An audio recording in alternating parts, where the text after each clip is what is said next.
Hello, children. A very warm welcome to the virtual session again. We will continue with the chapter 2 is matter around us pure. That is, we are doing part 6 of the chapter 2 matter around us pure. So, let us see what are we going to do today.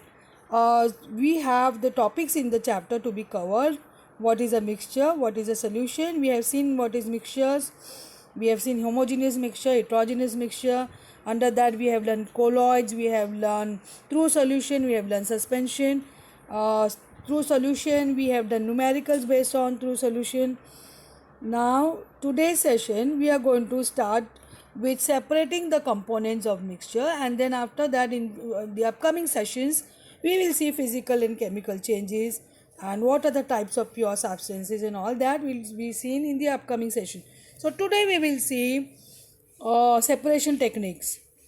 Why we are learning separation techniques? First of all, we are doing mixtures, and we should know mixture is just a physical mixing of some substances which is not chemically combined. So by applying some physical methods or technique or procedure or methods in the lab, we can easily separate components of mixture. Why we need to separate component of mixture with so many applications in our day-to-day life, we will see in this session. That's why we are learning separation techniques or separation of components of a mixture. Is it clear, children? So now today we are going to start with separation technique. First of all, simple techniques we are going to see.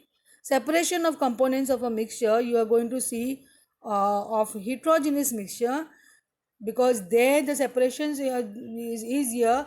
Particle size on the solvent or solute, particle size are big enough to apply or implement those simple basic procedures or methods to separate them. So heterogeneous mixture can be separated easily by simple methods like hand picking, sieving, filtration. Here you can see the picture, very interesting. Here you can see rice, you have some impurities, some stones, some pebbles you can remove by hand picking. Wheat grain and all that, food grains which you get, all that impurities, unwanted substances we can easily remove by hand picking, because the particle size are big enough for us to remove. So suppose for example, by mistake rajma seeds get mixed with tur dal. So rajma seeds are big enough to you can easily hand pick and you can separate from tur dal. So hand picking technique is suitable for those mixtures where the components have a good difference of in their size. Here you can have sieving also. You have wheat flour, you must have seen at home. You have a siever where you need to sieve wheat flour to remove the unwanted chaff or some impurity in that which we don't want. So you can get a fine wheat flour by sieving it at home. You can see this picture, children. Filtration, this we are going to do it in the lab. Filtration technique by using filter paper. You have a solid residue, suppose for example sand and water. You want to say, get a pure water, you want to remove water from sand, so you will apply this technique. So this technique will help you to remove sand from water. Sand will remain on the filter paper, water will come down as a filtrate. A good example, suppose you want to remove impurities from copper sulfate solution. Some dirt or some mud there in the copper sulfate solution.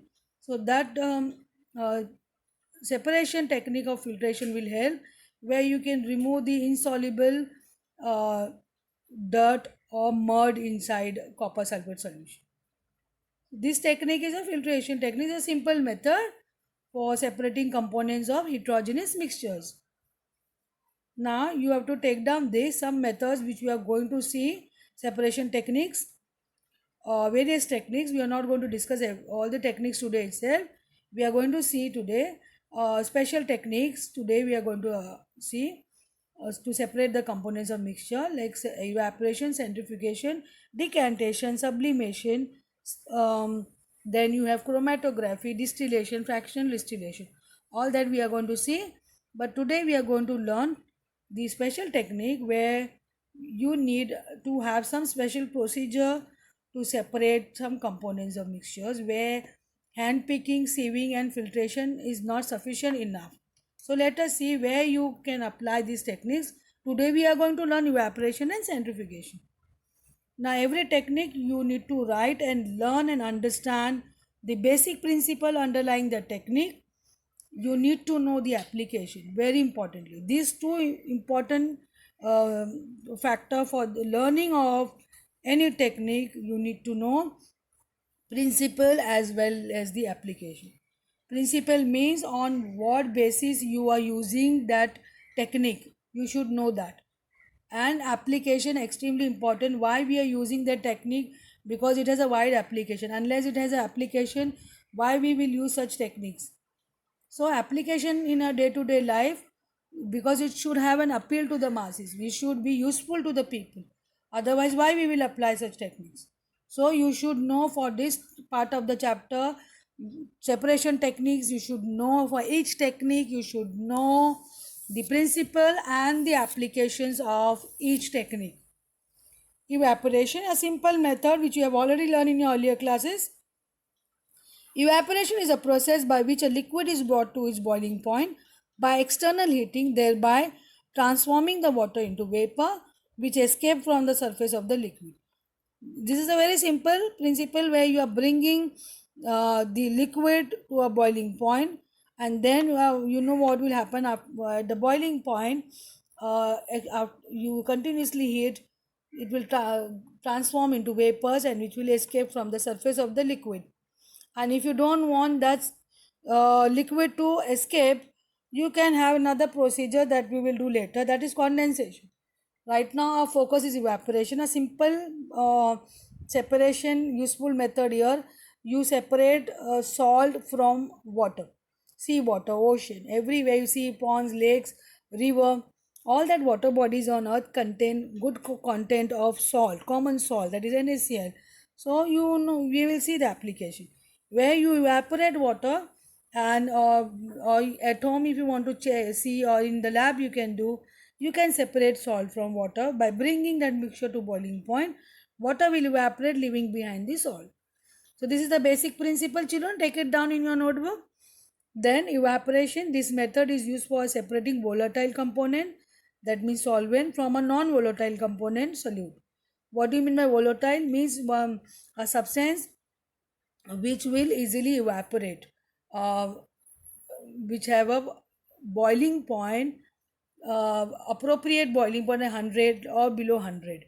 That means below 100 it will volatile, means it will evaporate easily. And non-volatile, that means solute should not be volatile, it should not evaporate or it should not decompose. It should have a good amount of, or a optimum melting point or boiling point. Otherwise both will decompose. Separation technique will not be applicable here. Like water boils at 100 degrees Celsius, you can easily boil at 100. NaCl, that is common salt, will not get burned or it will not decompose even if it reach to 100 degree. That's why evaporation is a suitable technique to separate salt from water. So please take this down, is a very important point. Example here, one more example. Ink is a mixture of dye. Do you all agree? It's a color. And water. It's mixed. If some ink is heated in a dish, the water evaporates and the dye is left in the dish. Similarly, we can separate a mixture of salt and water, which I have just discussed just now, or sugar and water by evaporation. So these are the simple examples, very common examples of evaporation. I hope you are writing this, children, in your notebook. Yeah, you see this in the lab. Ink, you are keeping a burner, a typhoid stand and a beaker with water filled half. A water bath is needed because directly supplying heat to ink, it will get burned. So a water bath, keep a watch glass, pour some ink and wait for some time. Water vapors you can see here will water will evaporate. The color dye, that is blue or black ink or red ink, will be left behind. This technique will be shown to you in the lab in school, children. But right now you try to understand, this is this experimental setup where we are separating ink from the dye. We are just removing water. Clear, children?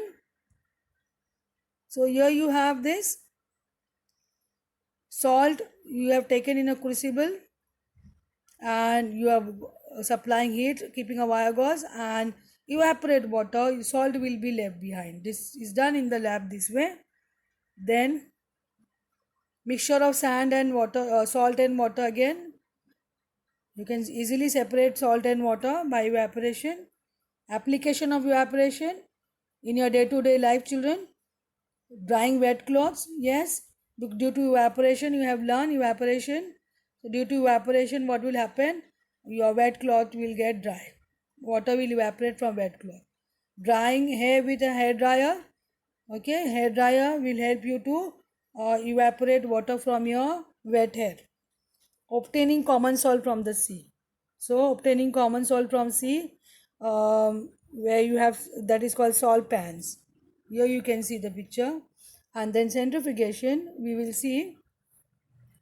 Once you are done with this, children, have you taken down application of evaporation? Just take down these three application.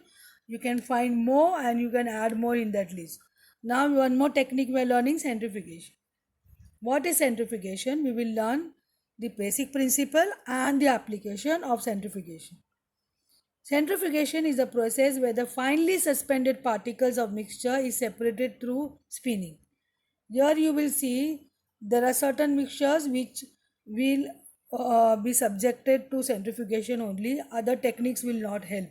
We will see some examples and then you will realize why evaporation is not suitable there. So in this process, finely suspended particles of mixture is separated through spinning. What will happen in spinning? We will see in the principle of centrifugation. The principle of centrifugation is that the denser particles are forced to the bottom and lighter particles stay at the top when we spun rapidly. So there is a centrifugation machine which will help, or manually also we get some machine manually operated where we are rapidly spinning the mixture. What will happen? The denser particle, due to the centrifugal force, will tend to settle down and lighter particle will stay on top. This is the basic principle of centrifugation. Please take it down, children, in your notebook. Then the method of separating denser particle and lighter particle from a mixture by using centrifuging machine is called centrifugation. So when you are using machine, this process is called centrifugation. Suppose example, if you take some milk in a centrifuging machine and spin it rapidly, the cream separate from the milk because cream is less dense than the milk. So you will see the layer of cream on top. Must be seen on the in remote areas in India or in villages. People they do keep churning curd. They keep churning it.